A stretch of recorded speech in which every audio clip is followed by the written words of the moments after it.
How's it going, folks? Welcome back to the Beefy Boys Bud Club podcast. I am joined here by my good friends Vito. Yellow. And Joe. What up? We have a very special guest in the studio with us today by the name of Johnmac Boog Nelson. Big rodeo guy, cowboy guy. Go ahead and introduce yourself. Howdy. We got a special show for you folks today. It's gonna be a spooktacular time, and we're gonna be talking some spooky entertainment, some spooky games. And then we're going to get into some spooky personal stories. Let's kick things off. Let's get into some TV shows and some movies that have really given us the heebie-jeebies as of recent. So what do you guys got? What's something spooky from you guys? I mean, I guess I'll go first. I don't know if either of you have watched the new Netflix original, The Haunting of Hill House, but my fiance has been really into it recently, and she has this bad habit of falling asleep while watching television, so I've had to be spooked out by this show about 5 times in a row every episode. So. You know what? I think I remember we were talking about the Hill House a couple weeks ago. You go, yeah, I have to tell Ara to turn it off before 8 o'clock so I don't get spooky dreams. Yeah, because I get spooky dreams about ghosts and stuff, and like she loves falling asleep with the TV on. So I'm like, can we put on The Office or just like 30 Rock or some silly sitcom that's everyone's happy at the end? Something to pass the time. You know, I'd rather have kooky misadventures in my dreams than be like haunted by creepy children ghosts and shit. The thing I love about that show, Vito, I don't know if you've seen it. I know, Boog, you have. But the thing I love about that show is it's more of like a psychological horror thriller that's not really supposed to be like jump scare. They don't jump scare you, which is what I really appreciate in like good horror. Well, they only have 2 jump scares for the whole show. I can only think of 2 times. It's all about suspense. You're just sitting there shitting yourself because you know what's coming, but you're not ready for it. They give you the time, and it's painful. It hurts to watch. They do. It's a slow burn. That show's a slow burn. It's a lot of fun. It's fun, and you know, I got into it because one day I come home from work. And my girlfriend's watching it, and I had curiosities about it, but I just never wanted to be the one to click start on it. Yeah. But she was already starting episode 1 like 5 minutes in, so we just restarted it, and then from there on out, next thing I know, we're done with the series, and holy shit, that it just builds up into such like a big climax. It's just a great show. If you haven't seen it, you guys got to check it out. I mean, there's some great twists and turns. I don't want to spoil. Yeah, we're not spoiling anything because it's great, exactly. And I just say check it out if you haven't seen it. Yeah. And as far as that, I've been really getting into. I've been hearing about the show Haunted on Netflix as well, and I've been really wanting to get into it, but I've heard so many different things about it. As far as like it being like recreations, and I feel like it could get really cheesy if it's recreations.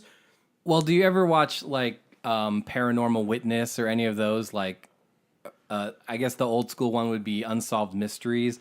So like, Ara has also watched every episode of Haunted about 6 times. Those are her favorite. I don't really like horror. I think jump scares are stupid, and I think most of it is really terrible. Yeah. And I just don't like being scared. So like, I try to avoid it most of the time unless it's really good. But my fiance loves this shit, and when you're in a long-term relationship, compromise is everything. So she watches it. I go to the computer, and we have an agreement that after 8:30, when it's bedtime, we turn it off.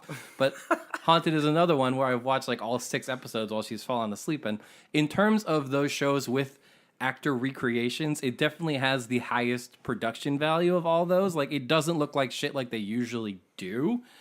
Because those used to be, I feel like that show is kind of like the Travel Channel haunted series that they used to have. It was either on Travel Channel or Sci-Fi or one of those weirdo channels that had like ghost shows and recreations of like people that were possessed in a house or their house is haunted by some demon. And I remember those being super low budget, super shitty, and super cheesy. But for some reason, being a kid and loving the spooks, it just always appealed to me. That and like haunted houses and scary shit has always been a big part of like who I am. That's exactly what it is. It's not like they call in like paranormal experts with their like crackling, squeaky boxes and be like, "Oh, there's definitely some ectoplasm over here." Like, I think you just dribbled on the floor, man, or like, pipes just leaking. What There's are you talking about? there's some ghost cum over here on the floor. I created this machine Picked it up that with this makes weird Geiger machine. counter noises at random intervals, and I'm gonna tell everybody it just means there's ghosts around. Anyways, I'm a skeptic on this shit if you can't tell. But yeah, it is definitely one of those like recreation shows, and there's only 6 episodes. There is, I don't know if there's a controversy surrounding it though. Have you watched it at all? Sorry. I've watched almost all of it. I think I'm 4 episodes in. But So the second episode about called the slaughterhouse. yeah, that one I was wondering on. Yeah, everyone. So the basic plot of this episode is that this woman grew up in upstate New York, and her dad would kill like random travelers and passersby, and she said there's probably the bones of 50 to 100 people around here, and the internet just thinks it's all made up. Like, there's no way there was a serial killer. This is what the internet says.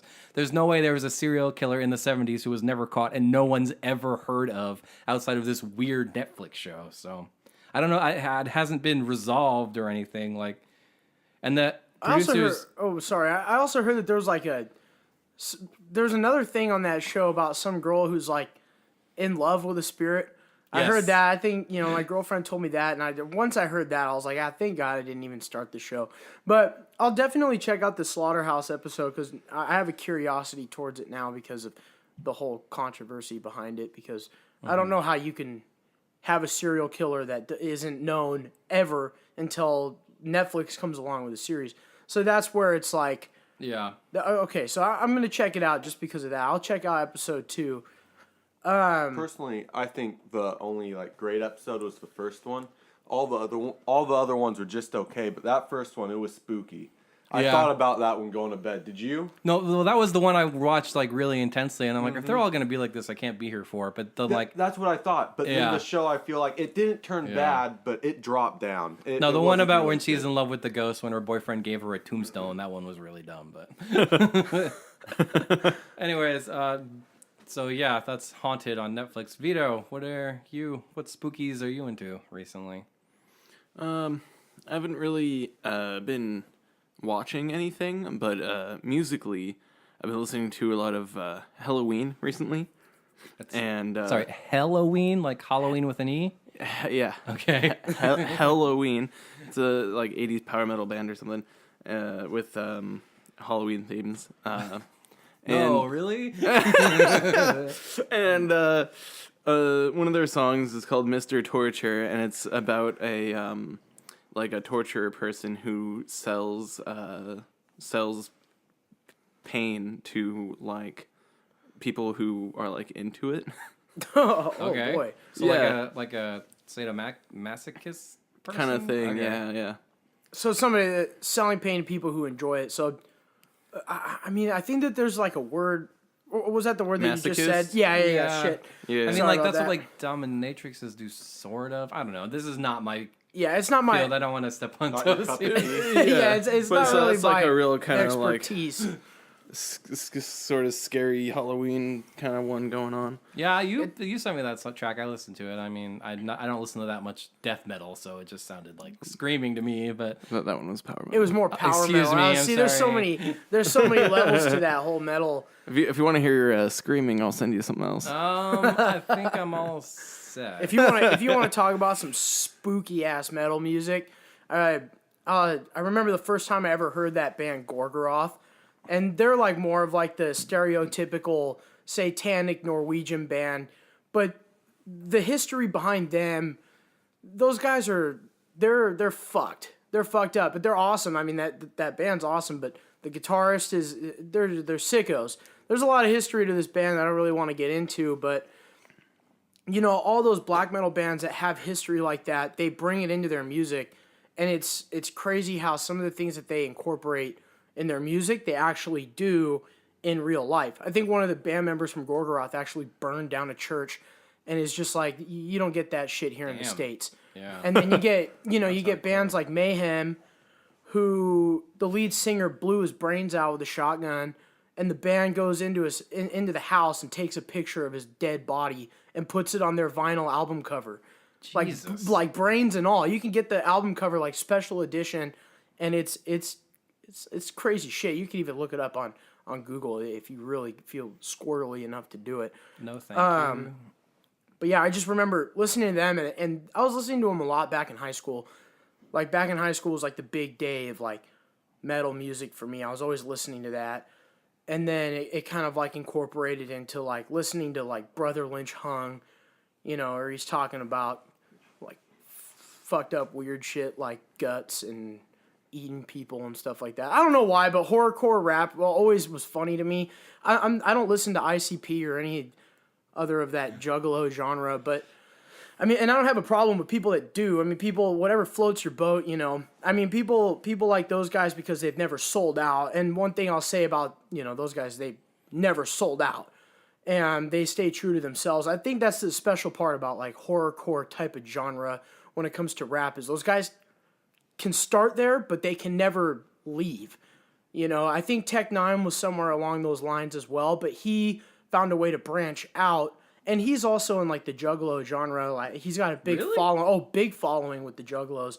They love him. He loves them, and you know, they just like to party, and he parties too. And so his concerts are so weird because you get, like, the horrorcore rap heads, you get the juggalos, and then you get, like, your everyday people, you know, like us, that just party, and we listen to Tech Nine when we drink and when we have fun, and he's just fun music. And Brother Lynch Hung was kind of doing a few songs here and there with him, and pardon me, and they just kind of mashed into one big genre, and everybody just kind of throws them all under horrorcore. And I think it's a fun little genre to go to when you're really feeling it. But if you're not feeling it, you just tend to avoid it at all costs, just because you don't want to hear that kind of stuff. You don't want to bring it around your friends. You don't want to bring it around your family. Like a guilty pleasure. Like, yeah. You don't want people to think that you're a sociopath.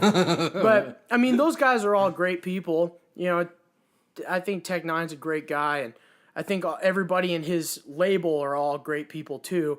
But I'm going to bring it back to the movies, because I watched something the other day that really, like, it kicked me in the ass. Like, I watched it and I just could not sleep. For the life of me, I could not fall asleep. And again, it's going to fall along the lines of something kind of cheesy, because it's from the guy that does Ghost Adventurers, Zach Bagans, or Baggins, or whatever his last name is. But it's him from Ghost Adventurers, but it's his own movie. It's like a full feature-length film called Demon House, and it was on Amazon Prime, and I said, you know what, I missed it in the theaters, I might as well watch it at home. So my girlfriend and I sat down, we watched it one day, and mind you, we watched it when it was daytime out, and that movie, it really, I'm not one to get scared off of movies very easily, but that movie made me super uncomfortable, because it's more of like a documentary about his house that he bought in Indianapolis. It's like got a super big haunted past about, like, possessions, and people who live there were being possessed, and it's one of the more haunted houses he's ever been to. And it, you know, if you check it out, I think everybody who checks it out is gonna love it. It's a fun spook. I'll tell you, you check it out, it's a fun spook. But I'll tell you this, I don't think you'll be sleeping very easily after that one. And it's called Demon House? Demon House. Which kind of describes the plot of the whole movie? Yep, Demon House. And it is fucking spooky. It's got some recreations in there, but they're not, like, to the extreme. It's not like their TV show, you know? Well, it's not as cheesy as the TV show. So it's not like it's based on a real story, an actual documentary? It's not an actual documentary. Blair Witch Project? No. It's like a real... Okay. It's like a real thing. You can look up the full story on what happened, and, like, his mental health, and then health issues that he got from making this movie. You can read all about it. It's insane. And I just thought I'd throw that one out there, because that one left me... It was like the first time I haven't been able to sleep since I've watched The Conjuring 1. Like, I watched The Conjuring 1, and I couldn't sleep after that one. And Annabelle 2. You know, some good ones. Some good ones that make you think a little extra when you're sleeping by yourself. You know, you're sleeping alone, you hear one little creak in the corner of your bedroom, and next thing you know, you're fucking under your pillows, just like shivering. Why would anyone ever want that feeling? I do not get the appeal of horror. It's an adrenaline rush. I People love suppose. adrenaline. They like doing stupid things to get that rush. So go on a roller coaster then, man. Get out of here. But it's like that. I like sleeping. So I'll probably check that movie out tonight. But one that got me, it's not really, I wouldn't say too scary of a movie. It just rubbed me the wrong way. Was The Lords of Salem by Rob Zombie. Oh, I love that Lords of movie. Salem. Is one of the few horror movies that I remember. I'm like, I'm still icked out. It gave me the ickies, you know. And I just don't like Rob Zombie as a filmmaker in general. I tried to watch House of a Thousand Corpses and whatever The Devil's Rejects, and I was like, these are terrible movies. Whoa. I can't deal with this shit, man. Whoa. Yeah, that's right. Whoa. Whoa. I'm gonna need to hold you back. Yeah, I you're know gonna how have to you hold feel me about back. that. Oh my god. I think Rob Zombie's one of my favorite horror filmmakers. I think his remakes of Halloween really brought out the brutalness in Michael Myers' character. It wasn't cheesy. It wasn't like, the old ones, those are classics and they're fun. They're fun, Have you seen cheesy. the new one? Oh yeah, I saw the new one. It was great. I thought it was fun, obviously it's not like a great as in like a like it's a great film. It's a good time. It's a good time. It's a rush. You get to see him in his full brutalness, and I think he wouldn't be as brutal in the new one if it wasn't for the revamp that Rob Zombie brought into the character, because he brought in like a like a griminess and a grittiness of Michael Myers, and he really turned that ship around. And I think what was it last weekend? I think Boog and I were arguing about Michael Myers because he. Why don't you go ahead and try to explain your side? I'm not of sure that if we story. need to talk about this one. He got clowned. He got clowned. He's all embarrassed. We were in like an Uber ride back home, and he goes, "Oh yeah, Michael Myers' mask is based off of Michael Myers." I'm like, "What the fuck are you talking about, dude? It's based off of Captain Kirk." And he's like, or the mask is Captain, not based off it. It's Captain Kirk. No. It's Michael Myers. The mask is Michael Myers. Yeah, it's just a whole shenanigans that we got, and it lasted the whole Uber ride. Jeez. I'm pretty sure we the got Uber heated. we were mad. heated. I'm pretty sure the Uber driver he was seconds away from giving us the boot. Luckily enough, he turned on my road, and we were able to get out of the car and resolve our issues in the house. And it's funny, staying on the topic of Rob Zombie, I don't think this movie has been like, it hasn't been like fully released, as in, it wasn't in theaters or anything like that. But it's a movie of his called 31, and I don't think I've talked to anybody that's ever seen that movie except for me. I had to go to like 8 different red boxes just to find it. They didn't even have that shit in Blu-ray, and that was hard enough to watch on its own. But when I did check it out, it's if you like Rob Zombie's filmmaking, it's a brutal movie. It's gross, it's grimy, just like 1,000 Corpses and Devil's Rejects, but this one's more of like a slaughter. Like more of a slaughter movie, a fight for your survival kind of deal, and it was fun. It was a thrill. Yeah, that's just not my style. Like I said, I'm not really a big horror guy. Right. I do have a list of a few horror shows that, I wouldn't call them horror. They're more spooky, dystopian sci-fi. Black Mirror, for example. That's a spooky show. Oh, yeah. It's spooky. I love that show. Anthology. So it's on Netflix. Again, Netflix is killing it because they put money. That's the problem I have with horror is most of them are underfunded and like terrible, But Black Mirror is great. Yeah. I think Black Mirror brings in like a whole new. I think one of the reviews for it is like it's this generation's Twilight Zone, exactly, and I couldn't agree with that more. It is like our Twilight Zone, and it's spooky. It's fun. They have, so many different aspects to that show. And I think the last season that just came out, their episode 1, the long one, it's like an hour and a half, like some spaceship one where they're doing some space mission. That one's great. That one, I thought I read somewhere that they were going to kickstart like a whole different series based on that alone. But that might have just been a rumor mill, like, right when it came out. But I remember watching that one. That was fun. Yeah. That was a good time. That was a real hoot. And they're just all so different, like there's that one that's like very much like a homage to the original Star Trek, and even last season there's that one that's all in black and white with the crazy robot dogs, which it just visually stunning, just so different looking, like yeah. And it's like I said, it is an anthology, so each episode is standalone, but there is some like recurring themes. There's that one song that comes up all the time, and sometimes you see references to other stuff in future episodes if you pay attention a lot. So yeah, that's a great one. Another Netflix show I have to mention is Stranger Things. Oh, I mean, yeah, can't Classic. We can't have a Halloween Spooktacular where we talk about Rob Zombie for 5 minutes without talking about Stranger Things.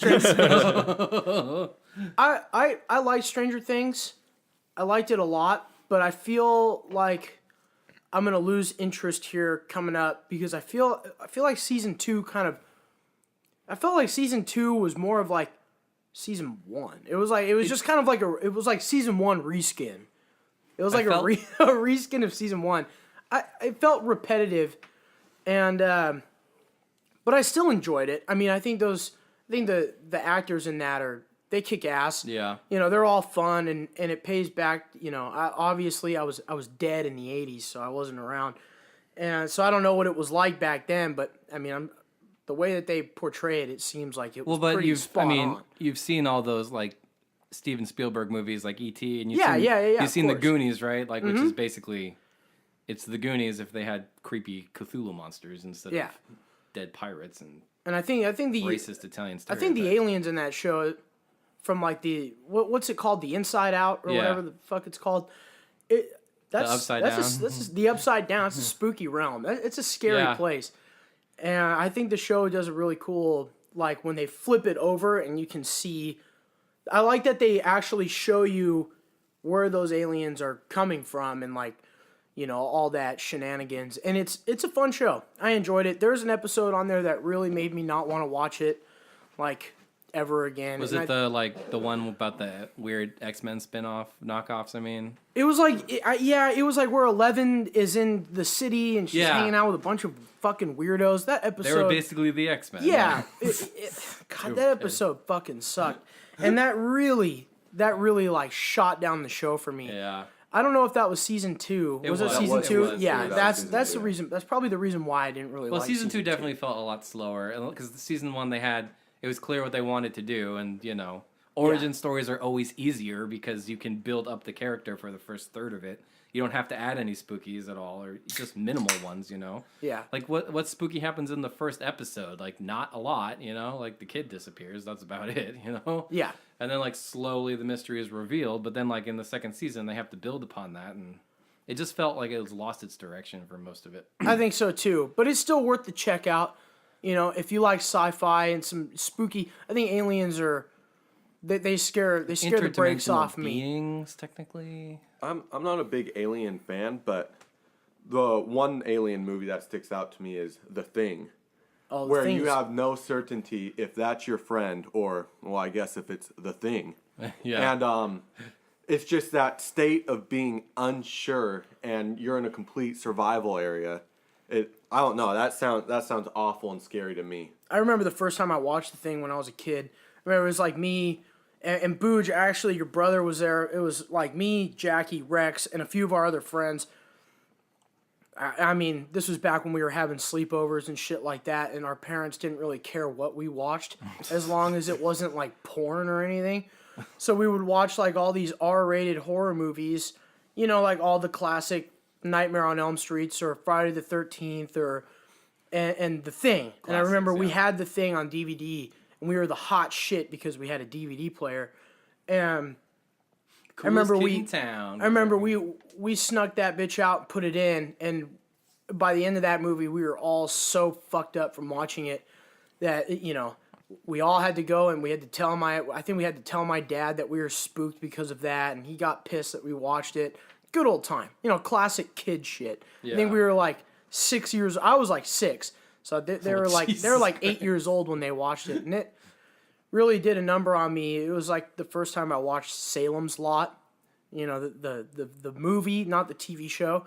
The floating kid haunted me but I was like 4 when I watched Salem's Lot. So I've been watching scary shit since I was like, since I can remember. Children. When I was a little children. Speaking of traditional stuff we watched growing up, Have any of you seen the Evil Dead / Army of Darkness series? I have not. No. That's great. Those are Sam so Raimi's The Evil I know Dead. I know it's a classic, and there's Even a new TV show about it too. I The Ash love versus TV the show, Evil Dead. Yeah. Yeah, TV show's and I love awesome. the remake of the movie too, even though it doesn't have Ash.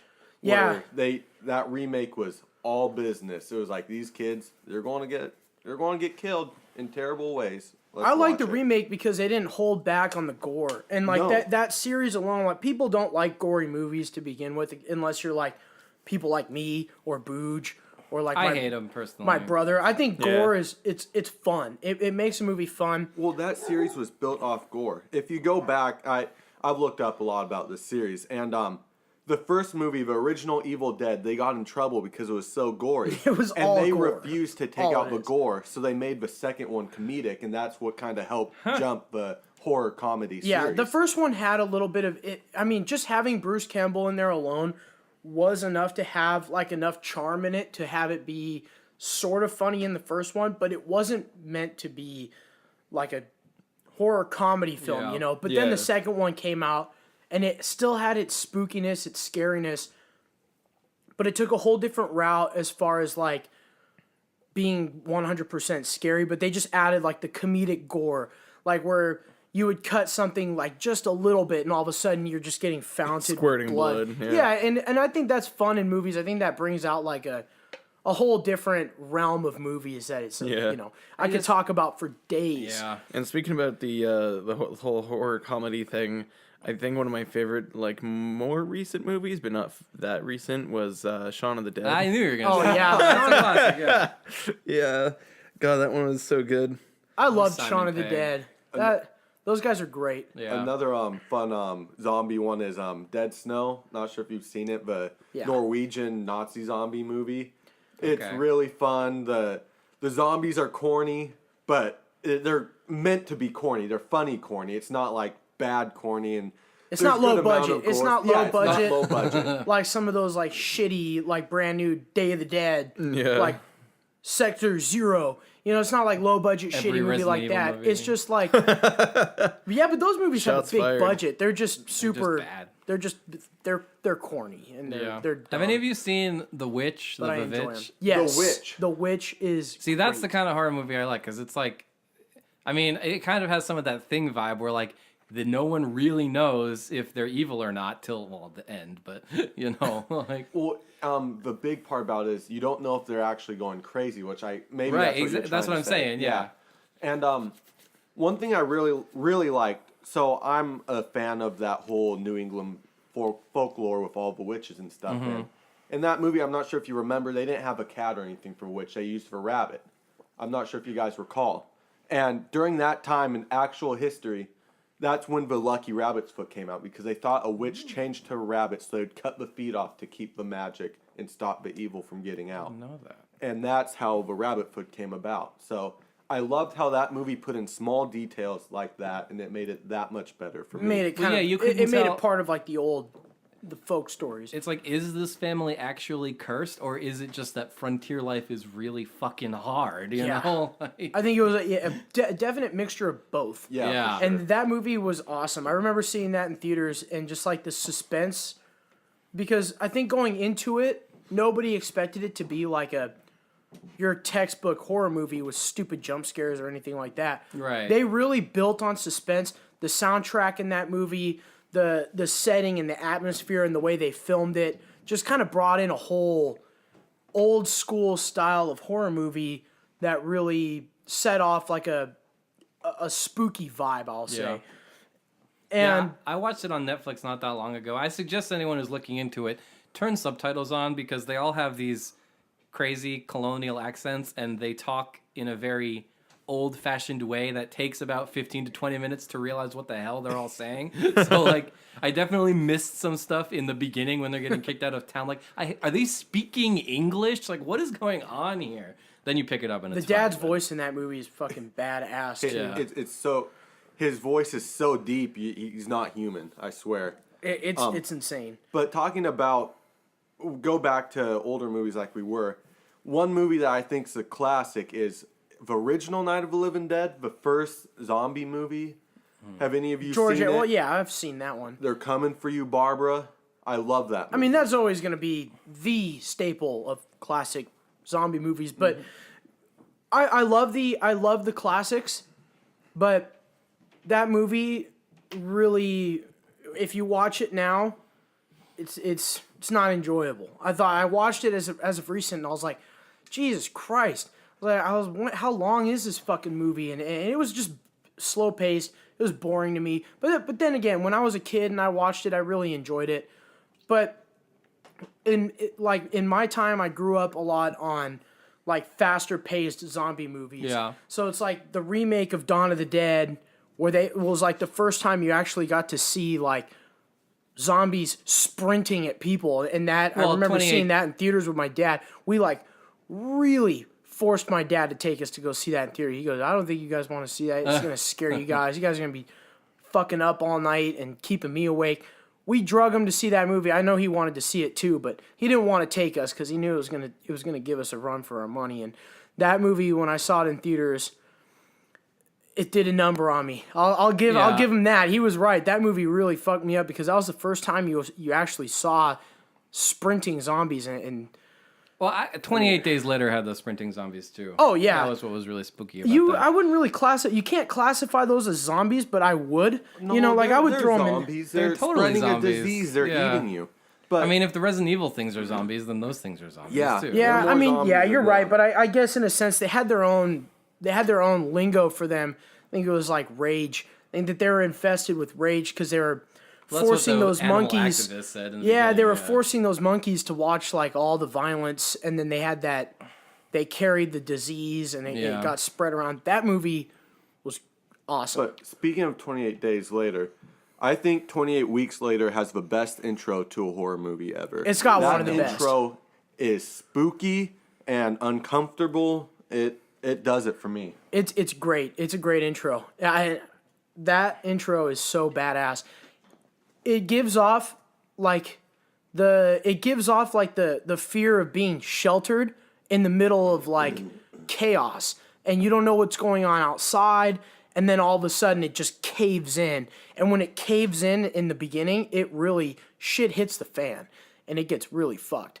And I think the music in that beginning part really sets the tone in that. The music in horror movies is really key. It's very crucial. Well, I mean, the score and everything is key. Yeah. I don't want to cut us off from this topic. We are at about half an hour, though, if we want to start talking about some personal stories in games as well. We can keep going on movies, though. This discussion is No, coming. I think we should move to. I think we games can and go- stories. I think we can go. Before we move on from movies, I do have to mention my favorite film from last year, Get Out. That is probably one of my favorite horror movies ever. So that's a shout out. Go watch it. It's great. Anyways, let's talk about spooky games. Who wants to go first? The first one that comes to mind to me, easy, is Dead Space. I don't think there's a soul who played that game that did not want to turn it off whenever playing. Yep. It took. I had to. I played through the whole thing, and like the first couple times was just like I can't. These things are so effed up. You know, like. Oh yeah. See, I came after the first game, so I never really played the first one. I was introduced from Dead Space 2. And I just remember, I was like, I do not like this. I would complete a mission, I'd be like, I'm done for a little bit. Then come back to the game after a couple of days. I needed my breaks. Yeah. Yeah, it was super spooky.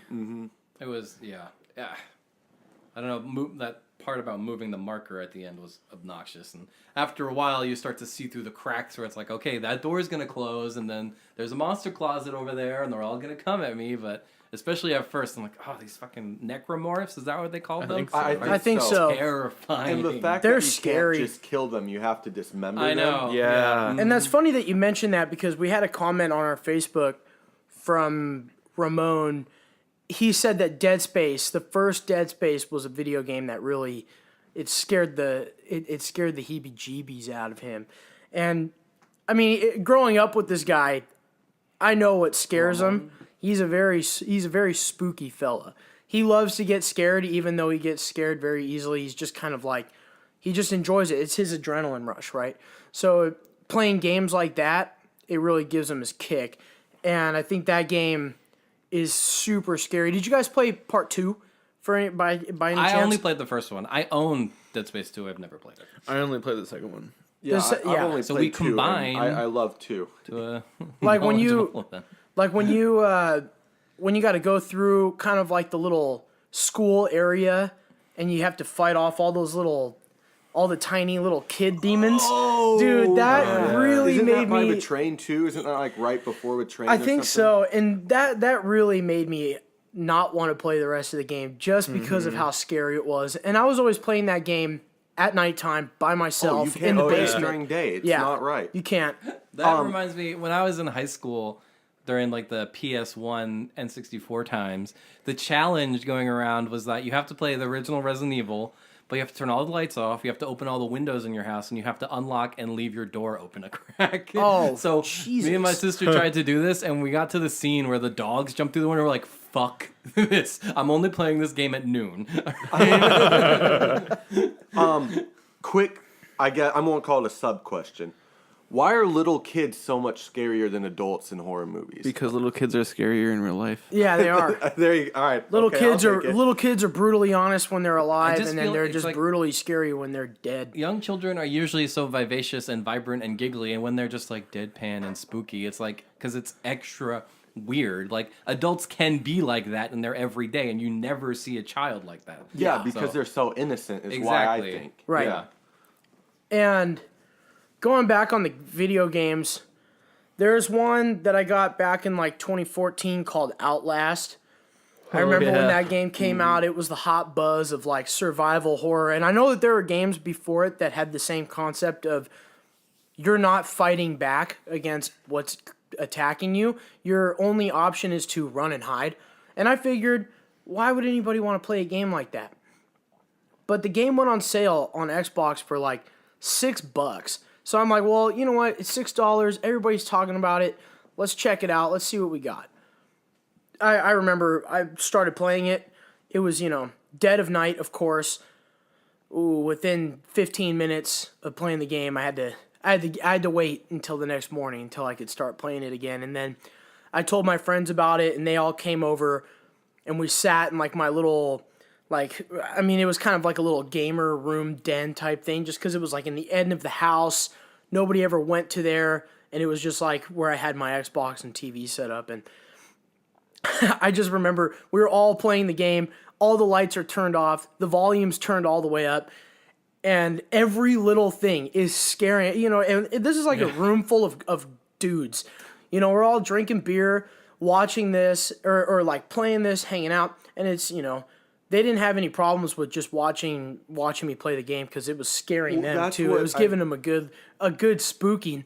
And I just remember how fun that game was, just like running away, your batteries are running out. So your night vision camera runs out in the middle of you running away from a deranged psychopath or a monster or whatever it was. And I mean, I wanted to play the second one. I still have to play the second one because I think cult things are really they scare me pretty bad. I think cults are a scary topic of its own. Speaking of the sort of like horror game where you're not allowed to like fight against the creatures, one of the scariest things I've ever played was Amnesia. I've heard a lot about that. I tried to play that game because it was free on PlayStation, and I got like 2 minutes. I'm like, I can't play this. Yeah, it was so spooky, and like half the time you don't even see the creatures. What is it? What's the basis? I haven't heard of it. So I can't remember what the actual like story around it is, but you're in like this old like house, and you're trying to like get out, and then like there's like some kind of creature around, and you like it will kill you instantly if you don't like hide from it. Those kinds of games are fun. I enjoy them. They're scary.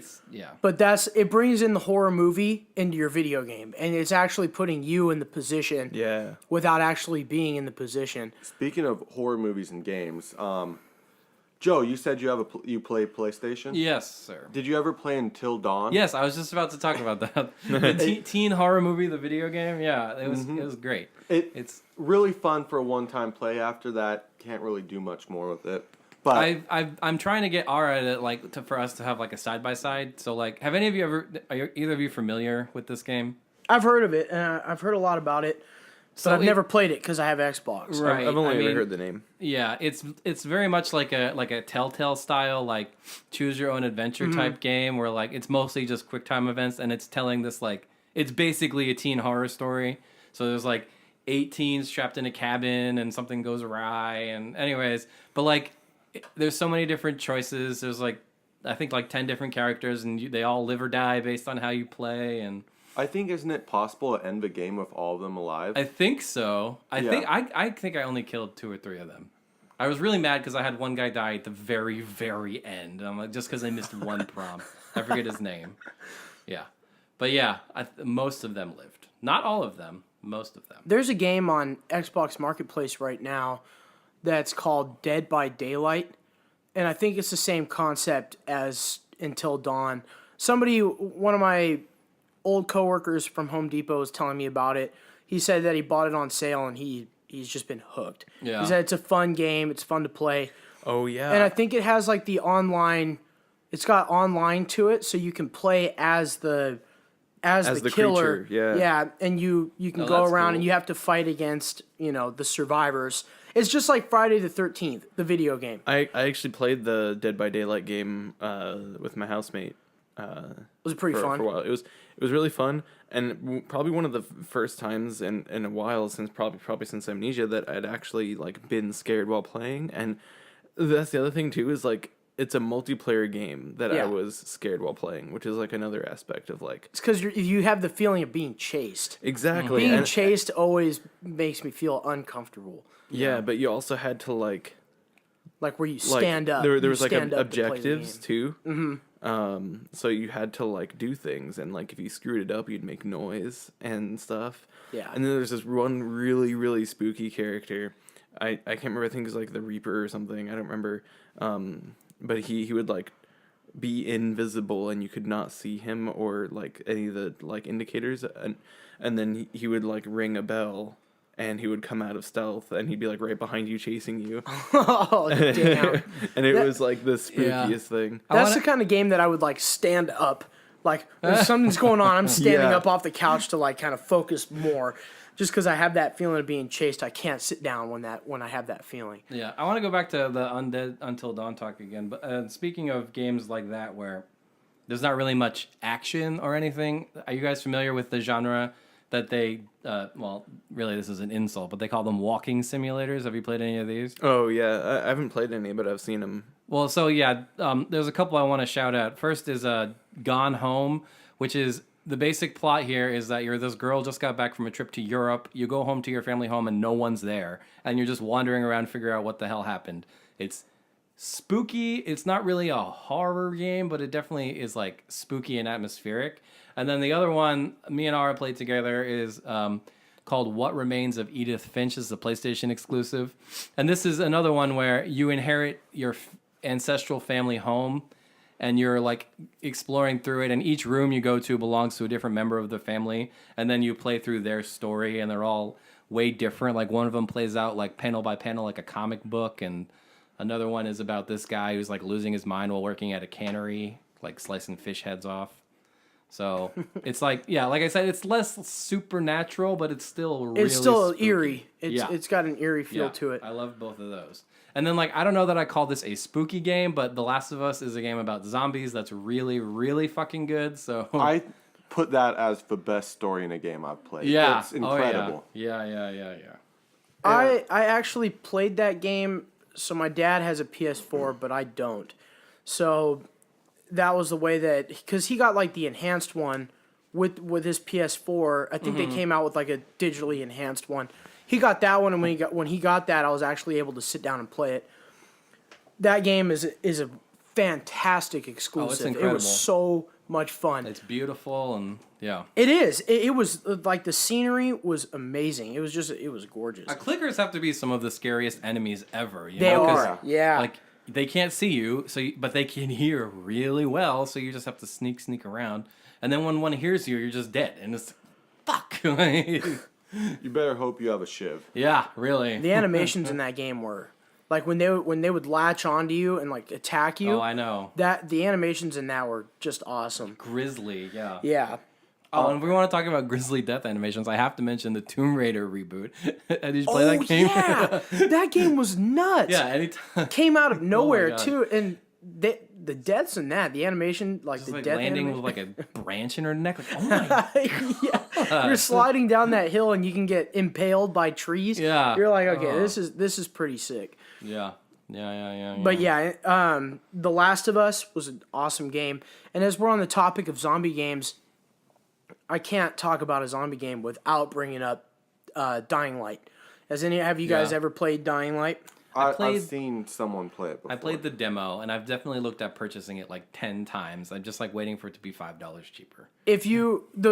I don't think it will be, just because now of the hype of part 2 coming out. Yeah. But part 1, it's like what, probably $30 right now? It's like 25. Yeah. Okay, well 25 plus the expansion, it's like, I think it's called I can't remember what it's called actually, but there's an expansion pack to it that's like a whole different game. Yeah.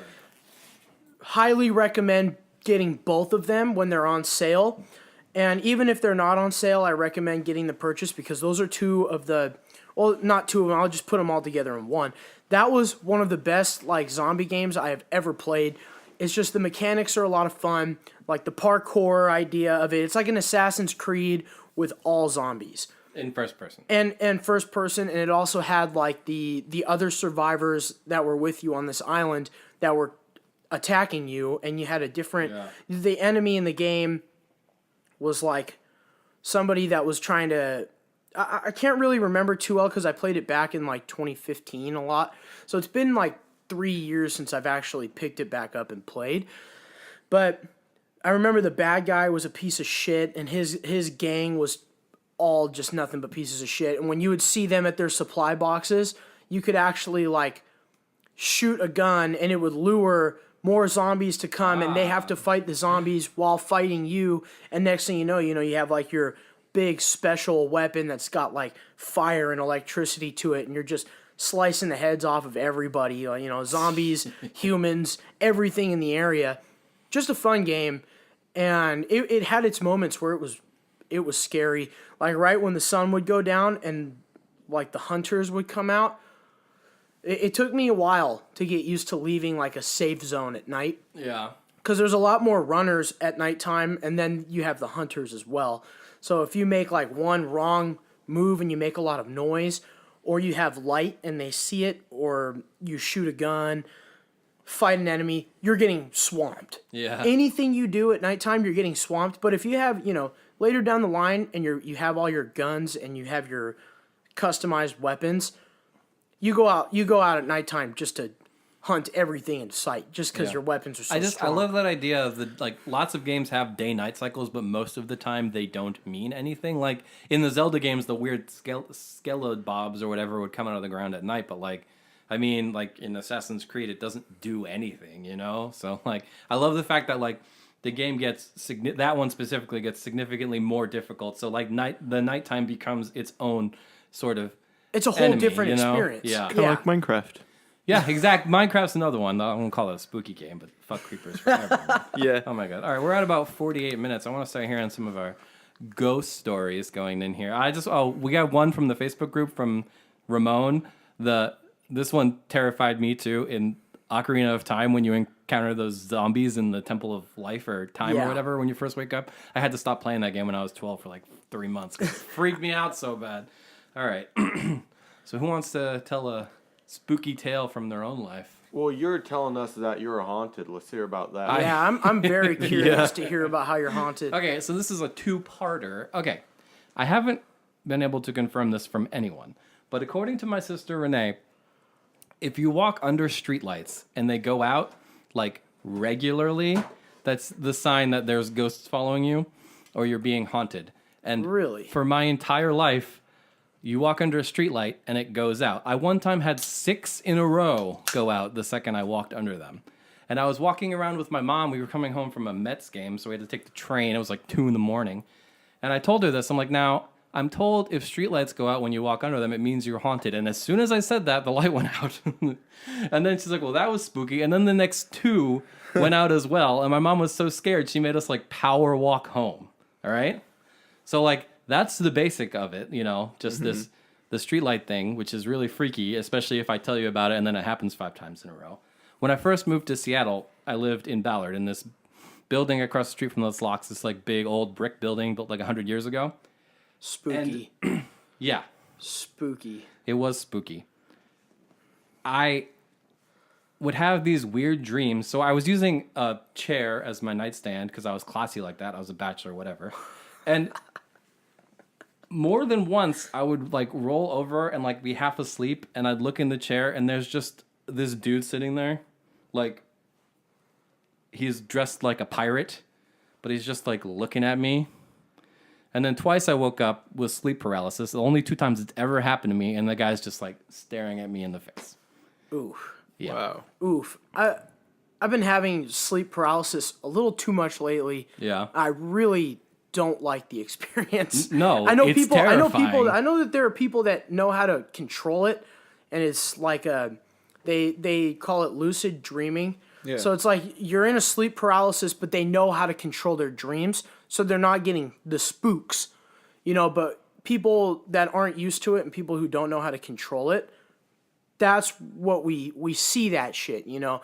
And you wake up, the only thing you can do is you can see, and that's it. But you can't. You try to make noise, and it seems like you're making noise, but you're not. You know, you're just kind of stuck, and it's such a horrible, like, intense feeling that is never, ever fun. Never. I don't know how people enjoy to do it. I don't know why people actively do it. Yeah. But it happens to me usually when I sleep on my back and I fall asleep, just kind of like with the snap. You know, like snap of my finger, I'm asleep. Next thing I know, it's like I hear a lot of rumbling in my ears, and that's when I know that it's starting to form into a sleep paralysis. So when I hear the rumbling, I usually can wake up in time before it starts. Yeah. But sometimes I'll just sleep right through the rumbling, and then I'll wake up in a sleep paralysis. I can't move, I can't talk, I can't make noise, and it makes you want to scream because you're just stuck. Yeah. So you try to scream, but it feels like your mouth is glued. And you see things in you know, it's pretty much like your mind is playing tricks on you. And there's the stereotypical ones like the old lady or the blank face, you know, the guy with the blank face, the tall old guy with the blank face or whatever. I don't know if he was old, sorry, because he's got a blank fucking face. All I gotta say is Aliens is a common one too. aliens is a common one. And I hear demons is pretty common too. it is. And another one that's common in like other countries is some like little troll demon thing like sitting on your chest. So it feels like I've you're heard that getting one, yeah. winded because something is sitting on your chest and holding you down. It is not a fun experience. I don't you know how ever- people I've had the drumming in the ear thing this morning. I've never had it before, but it was when I had woken up. I was okay, right, and then I was like falling back to sleep. And as I was falling back to sleep, I would hear the like ear drumming thing. And so like I don't know if that was connected with like how I could feel how my whole body was feeling like it was asleep. in a sleep state, right? But I could still like wake up. I felt like I still could. I don't think I was in paralysis at that point. But then I have had like a sleep paralysis thing inside of a dream, where when I'm inside the dream, I cannot. I can either not move at all or very very slowly struggling to move, and can either barely speak or not speak at all as well, like inside the dream. So, my spooky story is, I had this one friend, he kept claiming his house was haunted, and, you know, I think every guy at some point has claimed their house is haunted, because it's fun to talk about it, but you create never your own believe it. monster. Yeah, you never actually believe it, you just talk about it. So, I was going to this guy's house for years. Didn't believe him until one night, something spooky that I can't explain. I'm not going to say it was a ghost, but it was just really spooky. He had one of those long couches that connect, you know, that make The kind of sectional like like an L. yeah, like an L. So we both slept on one side, and he had this thing to make it so it made it into like one giant bed. and we were both sleeping, and then in the middle of the night, I feel a kick. Nothing that hurt, but something that it was forcible. You felt it, and it would give you a jolt. So I'm like, he kicked me in his sleep, and I look, and he is feet away from me. So I know that it wasn't possible for him to kick me. So I'm like, oh, I'm spooked, and I had a like one of those see-through quilted blankets, with all the holes. So I was just laying there, and I cover myself up. I'm like, ooh, I'm a bit spooked right now. I don't want to get up because if that was something, I don't want to see it or whatever it was. And then he had a computer up. It was an upstairs kind of lofty thing. Then there was a computer, and it sounded like the mouse and a bunch of technology was being moved around on it. I was like, okay, he has dogs. It's probably the dogs. I get up to look. Nothing's over there, and the sound stops. So I'm spooked. I'm like, I just want to put my music in my head. So I'm searching for my phone while trying to be as quiet as I can. I don't want whatever it is to know I'm doing it. So I get my music, I put it in, I'm laying down, and right when I'm about to fall back asleep, the sound starts, I'm wide awake again, I look, and it happens like 4 times. And finally it stops. I fall asleep, and I was really spooked. In the morning I woke up, I felt fine. It seemed as if nothing happened, but I was wide awake. People are always like, are you sure you weren't dreaming or anything? No, I know the difference. I got up and moved and reacted to my environment. And I told him what happened. He was like, see, I tell people that my house is haunted. No one ever believes me.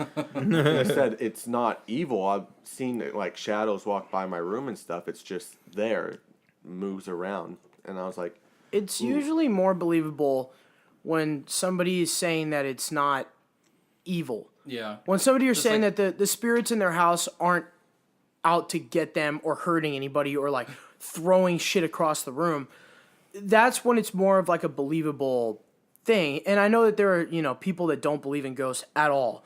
Like my brother and my mom were 2 people that didn't believe in ghosts. And we moved into a house over there in Maple Leaf, and the house has had some history. It's had a death in the house, and the house just was spooky. Like, Boog, you know what house I'm talking about. You know what I'm talking about, the Roosevelt house. I know, yeah. Yeah. So everybody knew the Roosevelt house. All of my friends knew it, and everybody knew that there was just an energy in that house that you could feel.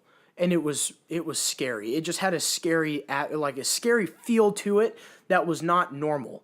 And, it's like I'd go to my dad's house, and it's gone. I don't feel anything, like, uncomfortable or uneasy or feel like I need to, like, be out of the house. But then I go to my mom's house, and the house was stone cold all the fucking time. I do remember that from when stone cold. I'm talking like in July when it would be like 98 outside. You go into the house and it is stone cold. It gives me, I'm getting goosebumps just talking about this house. It was really spooky, and we lived there for about a year. And in the beginning, we kind of just noticed. We kind of noticed that there was something off, like a weird feeling about the house. And then it started getting spooky. We started hearing footsteps in the hallway when, it would just be one of us home. And you hear footsteps in the hallway, you think somebody else is there. Yeah. So you holler, I'd be, "What's up, Jackie?" And I get no response. And I'm like, "What the fuck, dude? Why are you just going to walk by and not say anything?" And then like 15 minutes later, my brother would walk through the front door and be like, "What's up, dude? I just came back from the store and blah, blah, blah." And I've been, he stayed at his girlfriend's house and nobody was home. But I heard the footsteps. So it's like, what the fuck? Yeah. And I always thought it was our exchange student, but our exchange student lived in the basement, which is kind of a separate part of the house. So you go in through the side door and you go downstairs and it's a whole separate part. Like, he had his downstairs, we had our upstairs. Like, he had his own entrance, so it's like a He had his own entrance, okay. and the entrance was blocked off, or not blocked off, but it was separated from our house, or from like our side of the house. So he would never come up into our area unless he was having dinner with us or we were all hanging out. He was very quiet kid, and he stuck to himself mostly. So we never knew if he was coming upstairs or not. So I figured it was him. So I go downstairs and his room is open, his door's open, but he's gone. He's not home. So then I started getting like, that was when the spooks started happening. And No then, doubt, man. it was a scary feeling. And then my mom, somebody who's not a believer in ghosts, she never, ever believes in ghosts. She doesn't even believe in, like, the Mexican folk ghosts that we have, like all the stories that we grew up on. She doesn't believe any of that shit. She was in the house one night, and we were all expected to come home. So it was like me, my brother, and a few of our friends were supposed to come home. But we were out doing something, and she was there by herself. No exchange student, nobody home, just her. And mind you, like I can't stress this enough, she does not believe in ghosts at all.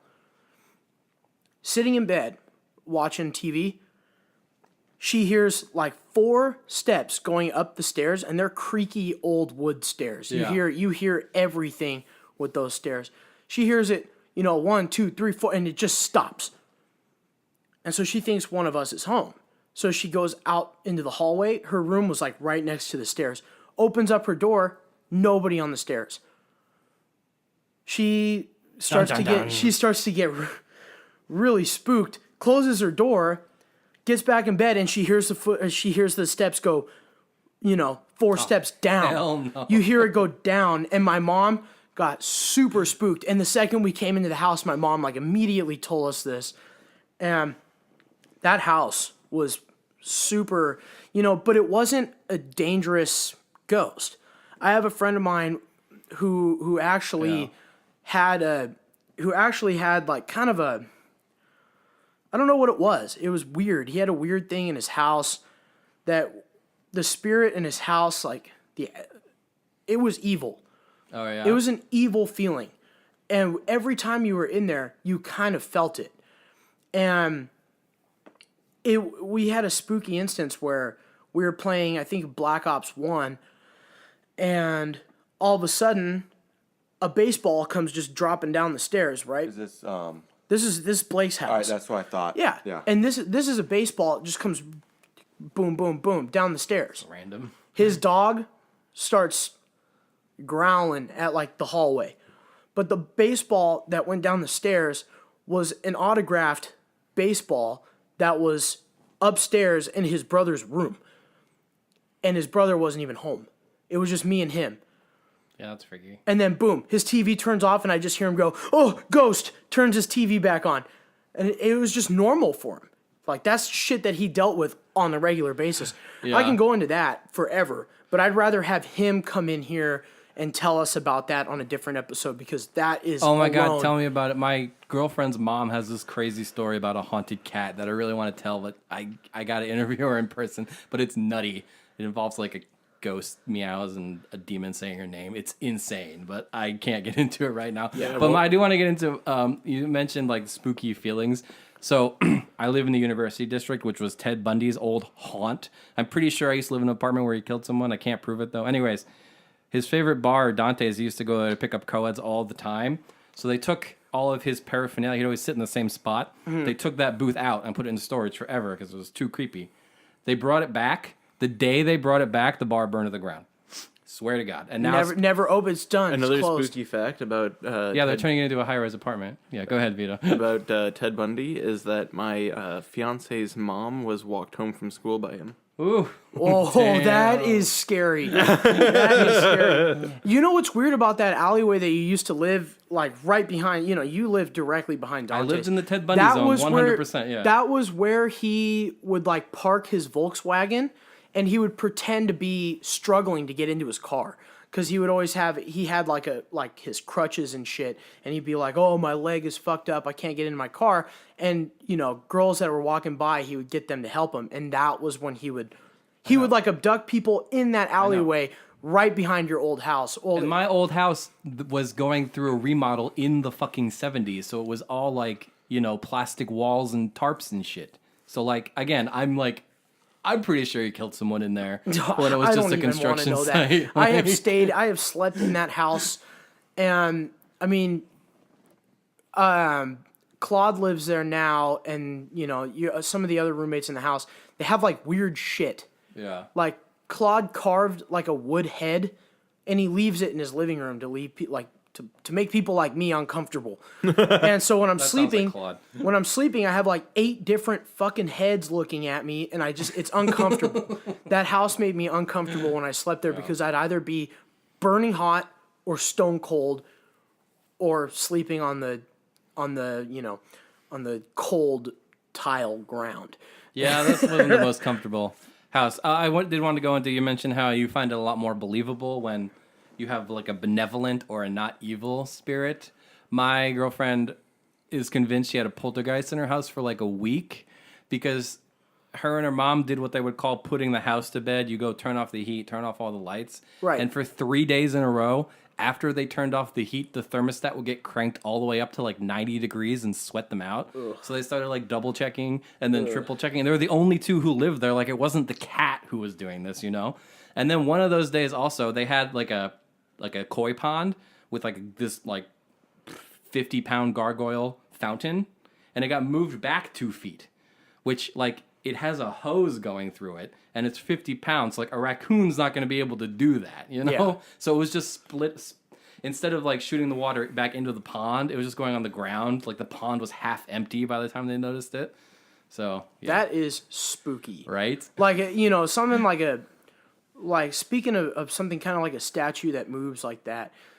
I remember like one of the big horror stories my dad always told me and my brother when we were growing up was they used to go into the Capitol Hill Cemetery like all the time when he was a kid, like a teenager. And it's the cemetery where Bruce Lee is buried. Okay. And so they would always go in there because they were skateboarders, they were rebels, and they did all that shit. You know, the Generation X. You know, like let's go get drunk in a cemetery and skateboard. You know, that's what they were doing. But he said that it's still there, but there's a statue of Mother Mary, and it's got 3 steps. And he said regularly that it would go from one step to the other, so from the top to the bottom, back to the top to the middle, but this thing is like statued in the ground. Or it's like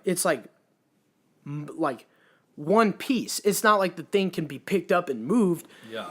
And it's one big staircase with a Mary statue on it. But he said that every other time that they would go in there, that thing would move. And I'm sure it's just a spooky story he told us. But I remember still to this day, every time I go to that cemetery to see Bruce Lee or to see one of my dad's old friends who's buried there, that statue always stands out to me, and it always gives me some goosebumps, you know. And what about you, Vito? What personal spook have you got? Not really any, I want to say, but I used to get spooked in general, kind of, when I was a kid. And so, like, I'd often, like, feel like somebody was watching me from outside the window, and I'd, like, hide under my cover so I didn't have to look at the window. Oh, kind of thing. Scary. Yeah. Scary. I used to be terrified of the dark. I used to sleep with all the lights on. I was always convinced the lion was going to come eat me, unless I was under the covers. If I was under the covers, I was a weird kid. No, well, that's just normal. For everyone. That's normal. Yeah. And but the lion thing specifically? Oh, no. But covers, though. The covers. The covers being a safety blanket. That's normal. Going back to houses, you and I both grew up in some creepy houses. Yeah, we did. Do you remember the house where Gidget was our neighbor? Oh. So I lived in this house, and it was another one of those with a creepy feeling. Nothing really happened, but it was creepy, but some odd things do stick out. For one, we found a hidden room in the house, and that's automatically spooky. It was a small room, probably 4.5, 5 feet tall, and probably 6 feet wide, would you say? It's like a little storage room. Yeah. And, sorry, I don't mean to cut you off. My mom lives in what we call a mystery mansion. There's a secret passageway from the bedroom I lived in to her bedroom, like through the closets. And then we noticed behind the couch there's a door that's about this high, and if you go through it, there's enough room to stand up, but like you can't really have 2 people next to each other. It's that thin, and then there's just a big corkboard. Like, was this like a serial killer's planning area? Ooh. What the hell is this? Listen to where this room, Anyways, like this. So, they find the room, and it's completely covered in newspaper, but it's not just random newspapers. It's a newspaper of Was it a local serial killer or something? I think it was a local serial killer, and all the headlines specifically. But it was plastered towards him. all over the wall. Yeah. My uncle was working on this It was house. part of the wall. Yeah. And so naturally, what would you do as parents is, except for make it the kids' room. So that became my room. Jesus. But there was other odd things. There was a one stairway going upstairs, between upstairs and downstairs. In the middle of it was a door. Do you remember that? I do Yeah. remember that. And it would randomly lock. And that was pretty spooky. Did we have a key? I don't think there was a key for it. We did. So We it would could never- randomly lock yeah. for a bit, God. and then it would just unlock if you forced it for a while. Yeah. Or it would just randomly be unlocked. And It's the fucking red room, man. The house, Yeah, the it's house, a red room. the house itself wasn't like, it didn't have any spirits or anything like that, but it just had a really off-putting feel to it. No. There was some things we never got it, but Baca, one night she was house sitting, and she and the pan started moving downstairs. I remember it's that house because Harley was there. Yeah. I And remember Harley. We had this big. I think Harley was a rescue pit bull, wasn't he? was. This rescue pit bull. He wasn't nice to most people. He was nice to kids though, so that was cool. But he was just going off barking, and my grandma, she's alone, so she's already spooked out a bit from the barking. And then the pan started going off downstairs, and I don't think anything more than that happened, but. That's probably the oddest thing that happened there, but it was spooky. And I remember, do you remember under the house when you went in the back? Yeah. There was that room. I don't think any of us ever went into it. I called it the little barn because it was all dusty inside and the windows were broken, but no one ever went in there. Yeah, we avoided it at all costs. We would do it for like who can be braver and go in there and do Oh it. God, that's like the start of a horror movie. But I remember this guy. I remember he and I got into like Boog and I got into a physical altercation in that house, and he pissed me off. So I told him that 3 people died in his bedroom. And I remember after I told him that, I get a phone call from his mom. You know, my aunt calls me up, and she just fucking chewed me out because this guy wasn't able to go anywhere near his room. How old were you at the time? Oh we God, were we were young. young. That's And a dick move, man. oh yeah, for sure. I was I mean, probably 5 or 6. yeah, he was I about was 5 or thinking 6. like at least 12. So Well, this guy was always like a fucking ball puncher, so he punched me in the nuts. I did that once. You did this back at the house. This was back at that house. You did this, and you did it again in a separate occasion. But that was a You should different not have time. messed with me. You know. But he was always he's a ball puncher, and so after he punched me in the nuts, I was like, oh yeah, well that's fine. Fucking 3 people died in your bedroom. At least I don't have that, you know. And I felt like shit. Yes. No, That you didn't escalated say about the quickly. bedroom. You said about the place under the house. Oh yeah, Because yeah, I okay. never associated death with the upstairs. I always associated with that under area. Like a crawl space you're talking about? No, Or no, like a it was a basement? normal sized room. It was that thing under the house. Yeah. Of But I was course. just like 3 people died crypt. in the house. Yeah, the crypt. That was just we're- a fun time. We're at about an hour 15. Speaking of the Let's crypt, keep it though, going. Let's Yeah? keep it running. It's the special. speaking It of is. the It is. crypt, that's what we call our basement apartment that our housemates live in because our house is called the Church of the Laurels because we actually have like a stone on the on like the foundation or something that's marked the place as like Laurel Chapel. Dang. Yeah. The crypt. I like Yeah. that room. Like I like rooms like that where it's like the den, the crypt, the swamp. You know, places like that. Names, bedrooms, basements, all that fun shit. I have Christian, I have a question for you from What's the up? Facebook group. Haley Dwolf mentions Port Townsend. Yeah, I was just about to get into that.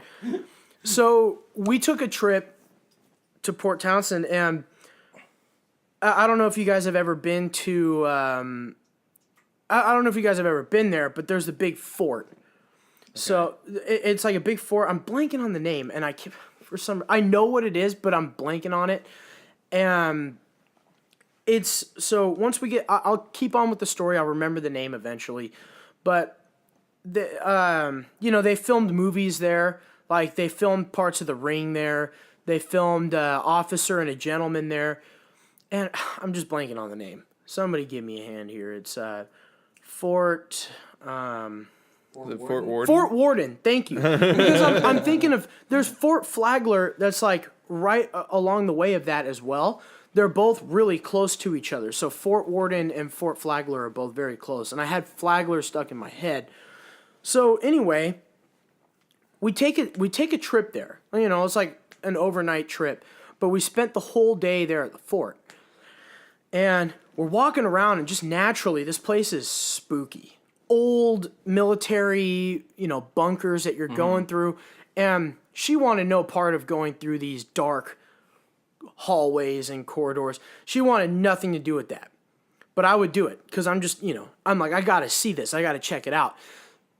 We come across these like weird, like almost like a horseshoe designed like outside bunker that was built into the hill, that was built in the hillside. So it's like if you walk down a hallway on one side, it just leads to a ladder that goes straight up and outside to the top of the hill. Right. But we went into a different door that was like part of the horseshoe design of it. And she stayed behind. She didn't want to go in there. But her mom and I decided to walk in there. So we go walking in, we have our flashlights, and we're about halfway down this hallway. And it's just spooky. It feels creepy. Something's off. You know, it's just dead silent in there too. Every footstep we make, you can hear it. Everything you do, it echoes. So we stop walking. And then all of a sudden, we hear like 3 or 4 footsteps behind us. And we think it's Haley. We turn around, we look back. She's nowhere to be seen. Naturally, I'm like, I'm getting the fuck out of here. So we both scram, and we go outside the bunker, and Haley was like, she was like on the other side of this horseshoe thing, like checking it out, like checking something out, like reading a description of what it was. And we were like, were you like trying to walk in there and meet us in there? Because we definitely heard somebody walking behind us. And she was like, no, I wasn't even close. And then I was like, okay, we're gonna get out of here. We're gonna move. It was scary. It was like a really quick scare. And I know her mom and I we were talking about it like the whole car ride back home. We were like, what the fuck was that? You know, what was that all about? But as far as personal spooks, I mean, I wish that we could get some of my other friends in here so that we can talk about, you know, there's so much to talk about with the Roosevelt House. When my cousin Rodrigo ever comes back to town and we can get him on the mic, he's got some good stories about that place. It's just a fun house to talk about because that was our haunt. You know, that Bonus was like beef. That's we can get the bonus beef on Bonus that beef, because that was our haunt, and that was a fun haunt. And then my friend Blake, whose house was another, you know, Dude, a bunch of creepy things happen at Blake's. That could be a whole episode. His yeah, I house think it be a could be whole too. episode. We were playing with the Ouija board. Oh, don't do that. Which was definitely stupid, but we had to, man. We were young. You have to tell the bathroom story then about the Ouija board. I'm trying to remember the bathroom story. I wasn't there. I was too young to be playing with you guys for that, but I remember you guys talked about it a lot. You guys were playing with the Ouija board, and we did that shit a lot, yeah, too. We played with that Ouija board all the fucking time. And you guys said, maybe you guys just told it to scare me, but you guys said that... Oh, I remember. Okay. Okay. So we were sitting down in his living room, and it's me and then my 2 friends from Auburn. It was Connor and Levi. Them and then Blake. And we were all in there. And it's got a really creepy... We got the creepy vibe going. The candles, the Ouija board... And all of a sudden, Blake starts like getting into the whole scare me phase. Do something to scare me. And in the middle of doing this, the planchette isn't moving, but he's like, "Are you here? Are you present with us? Are you with us?" It's not moving, but the candles, they're blowing, and there's no draft, there's no window open or anything. Right away, I'm like, I don't want to do this anymore. We're in pitch black. We have the lights off, the candles on. These candles are just like waving around. And then just Blake goes, do something right now to show that you're here. Boom, boom, boom. 3 pounds came on. Within the first pound, the lights were on. And these lights were on. We were fucking spooked. And here's the funny part. The big knock, the loud knocking was my brother pounding on the front door because he knew we were playing with the Ouija board. So it couldn't have come at a better time. But when we were all in there, we kept playing with the Ouija board, but with the lights turned on. And so then we're all like, oh yeah, if you're here, do something. And Blake's like, what? If you're here, turn off the lights. And nobody's near the light switch. Boom, lights go out. And that was when we decided to say goodbye to this, say goodbye to the spirit, do whatever the ritual is, and we got the fuck out. We went and did something else, but that was a fun, spooky experience. The way you guys told me, it had some of that involved, but you guys asked, where in the house are you? And it referenced the bathroom or something. Blake would know a little bit more about that than probably I would, because I know Blake would do that shit on his own time, because Blake's Blake. And he had a satanic vibe coming up in high school and stuff like that. And he did a lot of that. He has a Cthulhu Ouija board. We went and bought it at Goblins on the Ave. Shout out to the Goblins. That place is cool. Gargoyles? You mean it's Gargoyle. Gargoyles. Yeah. Shout out to Gargoyles. You mean the Gargoyle? The Gargoyle. I think it's just the Gargoyle. The Gargoyle. Yeah, that's one of my favorite shops to go to. Place is cool. Yeah. Goth motherfuckers. I always like going in there and seeing like. Talking about because I was like, wait. That was me too. Like, what the hell is goblins or whatever? Yeah, the goblins. I was like, big shout out to the Gargoyles. Yeah, it's just the Gargoyle, bud. Well, I'll tell you this, ladies and gentlemen. We hope you enjoyed our Spooktacular special, and we will be incorporating more spookiness into some of our other episodes. I am Christian, and I am joined here by my fellas, Vito, Joe, and the one and only Johnmac Boog Nelson. We're going to close it out. You can check us out.